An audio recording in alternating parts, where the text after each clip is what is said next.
So hello again, YouTube, and welcome back to the Voter's Guide to Immigration video series, sponsored by the Federal Litigation and Appeals Clinic at the Thomas R. Klein School of Law at Drexel University.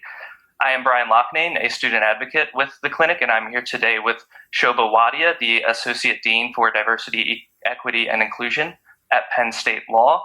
And today we're going to be discussing DACA, namely, other than what a trite four-letter acronym, what is it? What is DACA? There was a lot of media attention devoted to DACA this past summer, and ultimately, we hope that you, the viewers, will be able to learn something new about DACA and what maybe this upcoming presidential election might mean for those affected by it. And so first things first, Dean Wadhia, welcome. And again, thank you for volunteering to do a segment in this video series.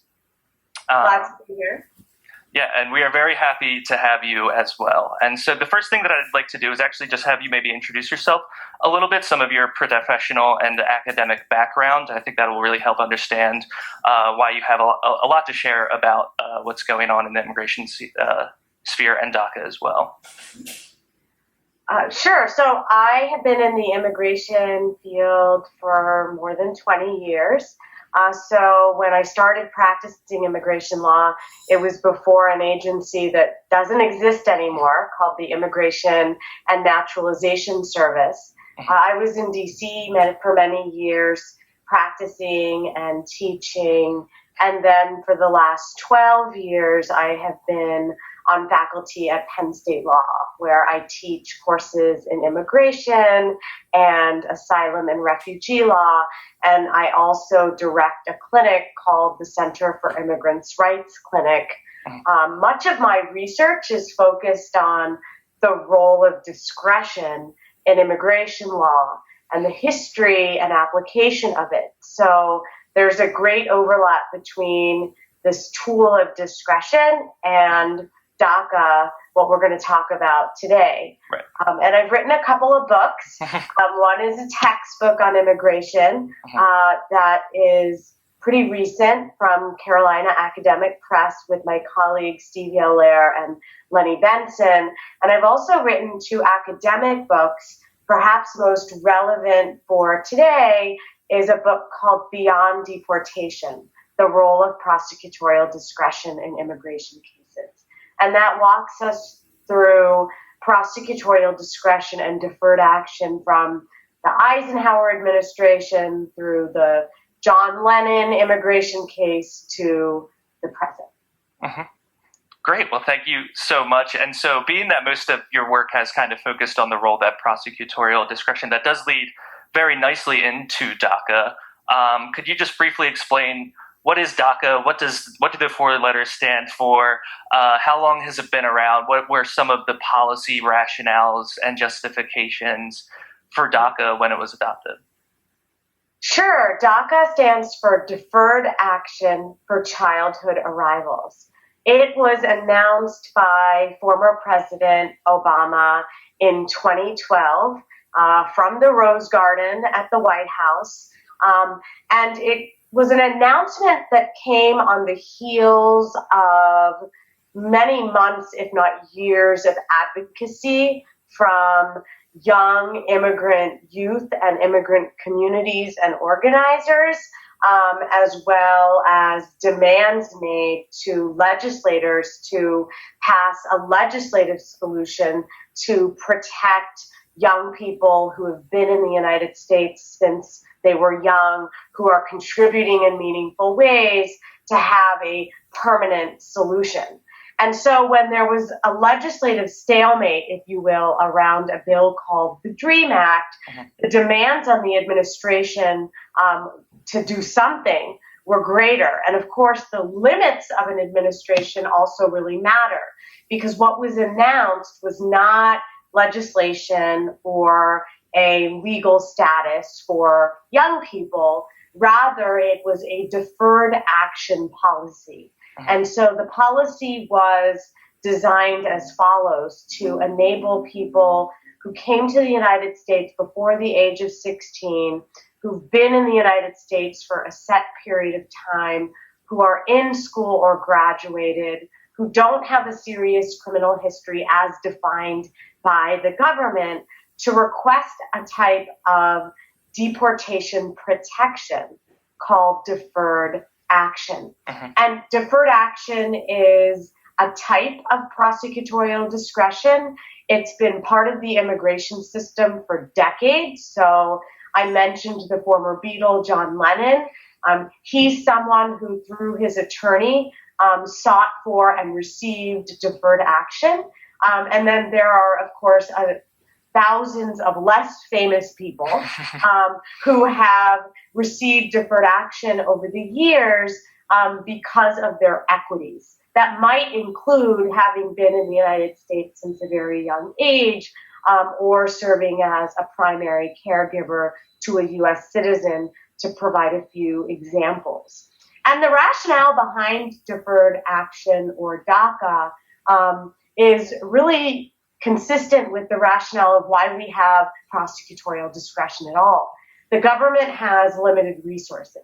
So ICE has resources to deport about 400,000, or less than 4% of the 11 million people living in the United States without papers, according to one guideline.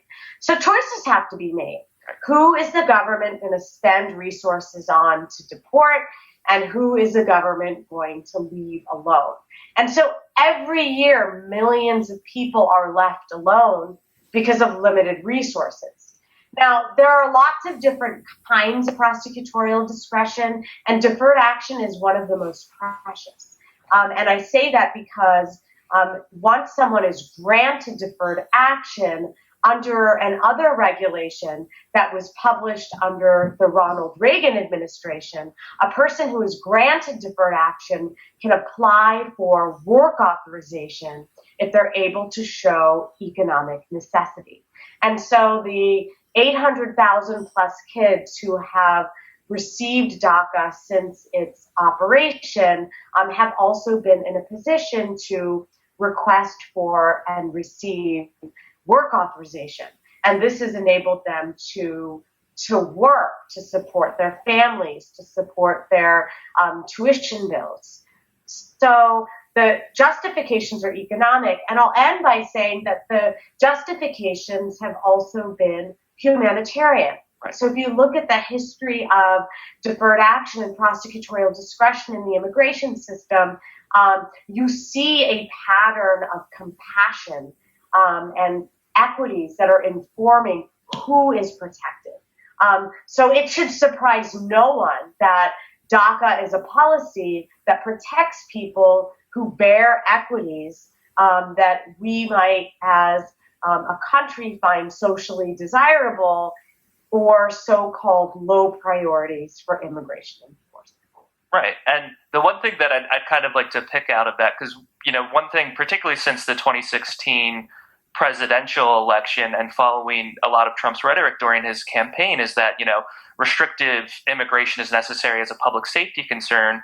But here that doesn't seem to be an issue with DACA, because they also screen for criminal history as they're going through it.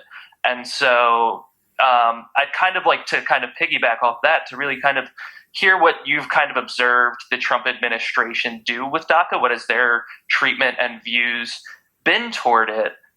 Because a lot of his concerns that he expressed about broader immigration policies in his campaign don't seem to really be at issue with DACA. Yeah, so I think even pre-Trump administration, there has been a long time narrative that I don't think is quite yet gelled about immigrants, right? And who fits in the good immigrant category and the bad immigrant category. And so that can often be complicated, especially even with a policy like DACA, which is generous, which allows many people to come forward and work, to treat people who have committed crimes as less deserving, right? Even many people who have DACA themselves find that dichotomy to be problematic, and believe that they have a vision for a much broader way of looking at the whole person. And that's also consistent with how I think about discretion. You can't isolate one person's indiscretion from what their whole person or history or equities look like when we think about who deserves to be here, whether that's through a temporary reprieve like prosecutorial discretion or through long-term legislation. But when it comes to the Trump administration, he really spoke a lot with both sides of his mouth, both on the campaign trail and after being elected. There were certain narratives that were quite supportive of what some call dreamers or those who have DACA. He did express publicly a desire to find a legislative solution, but at the same time, he said many negative things about immigrants and immigration, and even the sending countries themselves of where immigrants come from. So I think there was a level of mistrust that those who have DACA or support DACA have always had about what direction the administration was going to take. And then on September 5th, 2017, the former Attorney General, Jeff Sessions, announced at a press conference that he was going to end DACA. And it was at that press conference that he called the end of DACA a wind down. But it was really, in practice, an attempt to end it. And he also called DACA recipients illegal aliens. He called the policy itself unlawful and extra statutory. And this was not only dehumanizing, but also really inconsistent with those who study the immigration statute and understand better how discretion and the rule of deferred action fits into the immigration system. So after that, there was a lot of education that needed to be done. I know here at Penn State, we had a clinic, we had a forum, we encouraged anyone to be screened for any other kind of relief, because what we found is that people who did come to see an immigration attorney after DACA was announced in 2012, oftentimes it was the first time they ever interfaced with an immigration attorney. And by virtue of today's policy, you've lived in the United States for well over a decade if you have DACA, just by the terms of the policy. So looking at potential other relief is important. So then litigants brought lawsuits to challenge how DACA ended.